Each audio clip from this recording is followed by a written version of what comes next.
আমি যদি সৃষ্টিকর্তার কৃপায় সংসদ সদস্য নির্বাচিত হই, তাহলে কোনো মহল, গোষ্ঠী, দল বা মানুষ যেন সাহস না করে জনগণের রায়কে উল্টে দিয়ে ফলাফল পরিবর্তন করা। আমি অত্যন্ত দুঃখের সঙ্গে বলতে বাধ্য হচ্ছি, ক্ষমতায় এক এক সময় এক এক দল গেছে, কিন্তু আমার সংখ্যালঘু ভাইদের ওপরে নিপীড়ন, নির্যাতন কোনো আমলেই কম হয় নাই।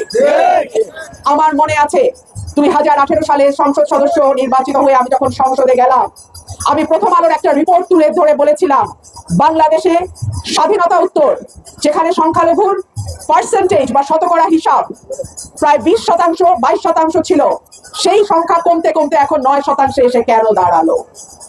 এই জন্যে বাংলাদেশের রাজনৈতিক দল যখন যারা ক্ষমতায় গেছে, কেউ দায় অস্বীকার করতে পারবে না।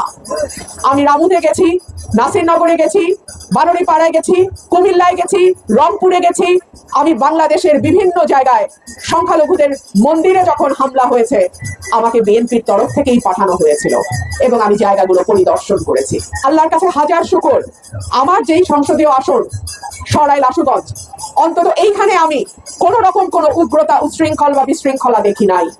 এখানে নানান মত, ধর্ম, নানান গোষ্ঠীর মানুষ সম্প্রীতির সঙ্গে আবহমান কাল থেকে পাশাপাশি বাস করে আসছে। আশা রাখি আমাদের এই এলাকা যেমন বাউল গানের, তেমন কীর্তনের, আবার তেমন ওয়াজ মাহফিলের।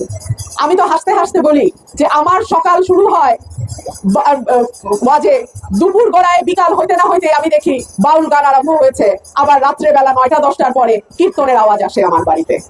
এই সম্প্রীতি, সৌহার্দ্য এবং ভালোবাসার যেই বন্ধন আমরা বাংলাদেশে অন্তত সরাইল আশুগঞ্জের মধ্যে ধরে রেখেছি, আশা করি আগামীতেও এই সম্প্রীতির বন্ধন অটুট থাকবে এবং ধর্ম, বর্ণ, জাতি, গোষ্ঠী, রাজনৈতিক মত, পথ আলাদা হতে পারে, কিন্তু এলাকার মানুষ হিসেবে আমাদের মধ্যে যেই ভালোবাসার বন্ধন, সেটা যেন কখনো নষ্ট না হয়।